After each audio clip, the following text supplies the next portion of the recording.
How's it going? Mike here, The Fresh Rinse, and this is episode 14 of the complete 2023 pressure washing rig rebuild.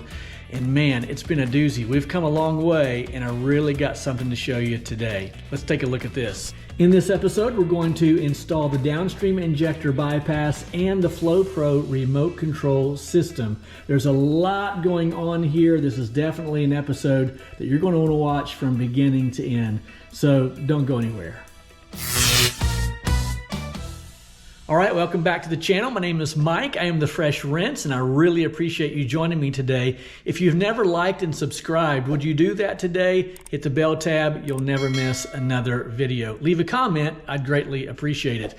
As I said, we've got a lot going on in today's episode. The bypass setup is a deal breaker. If you do not have a downstream injector bypass, then man, you just don't know what you're missing. Along with the FlowPro remote control system, which couples with the bypass so that no matter where you are on the project, you can change from soap to rinse, from rinse to soap with the click of a button. Contact Judd West at flowpro.solutions for more information. I've had this for 2 years. This is my third year, going into my third year, and I have absolutely no complaints. I'm anxious to get it set up because I've been tossing it around the garage since last fall, and not even sure if it still works. We'll see, but I'm very excited about this. So let's take a look at the supplies and the tools we're going to need to finish this project. Obviously, we have our downstream injector bypass, and then I have this second unit that looks very similar. I'll explain this as we go. As always, we have the appropriate hardware, the FlowPro remote control system. I have a rubber grommet that I'll be using to fish the cables through. I have my 20-volt drill equipped with the appropriate sized hole saw, a few hand tools, and then in this envelope, I have what is going to make this whole setup absolutely pop. I'll be doing this at the end of the video. You don't want to miss it. Before we go any further, I'm going to take the complete bypass setup and the remote control system into the Fresh Rinse laboratory. I'm going to clean it all up, make it look brand new or as close as I can, and then we'll come back, take a look at that. Okay, so I took a little time to clean everything up. It was a lot dirtier than what I thought. I tried a number of things, but as it turns out, acetone for the win. Okay, now that we've got it cleaned up, let's begin the process of mounting all of this equipment, starting with the downstream injector bypass.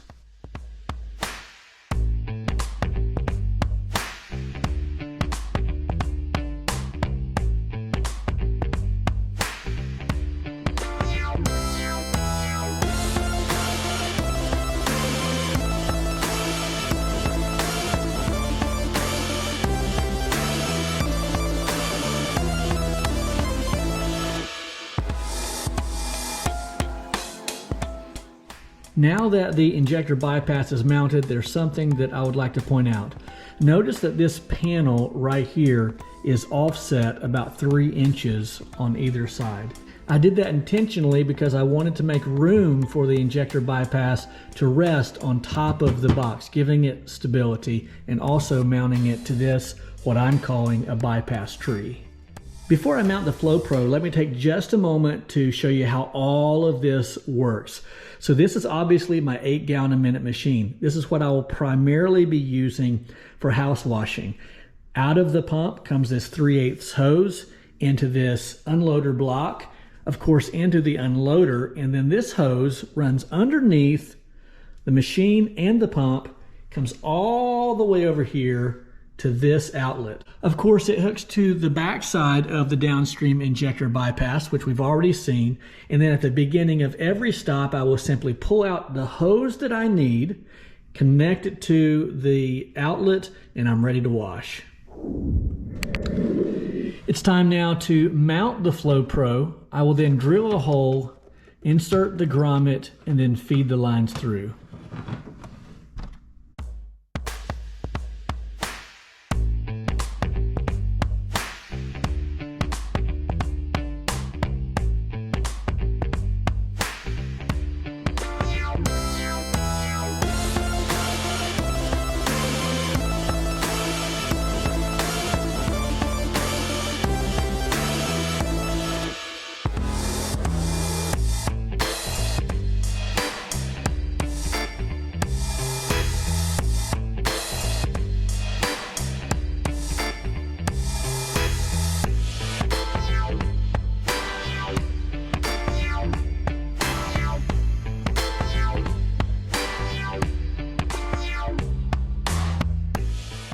Now that I have the hole drilled, the grommet set, the cables through the grommet, I can now fish the cables back through the box, connect it to the appropriate breaker, and we should be good to go.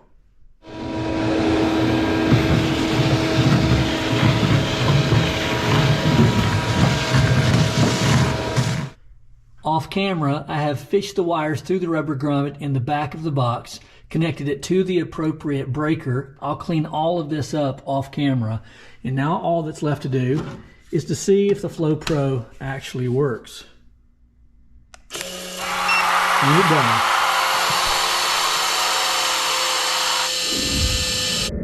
Now all I have to do is to reveal what's in the mystery envelope, which is going to give all of this the wow factor. But before I do that, let me take just a moment to explain this second pressure line setup. When I bought the 10-gallon-a-minute machine, the sole purpose really was for surface cleaning. With that, I bought the 31-inch Mini Mondo, and I'm really excited about using that in 2023. But I'm wanting to convert everything to 1/2 inch, which will give the 10-gallon-a-minute machine and the Mini Mondo combo an extra oomph, allowing more flow and allowing the Mini Mondo to really excel. In fact, I just got off the phone with Russ Johnson, Southside Equipment, and en route is a new unloader block. Instead of 3/8, it's 1/2 inch. Soon I will be doing away with all of this 3/8 setup. I'll be converting this to a 1/2 inch setup, and that will allow me to use this setup solely for surface cleaning. So now to reveal what's in the mystery package. Take it off. Take it off. Take it off. Drum roll, please.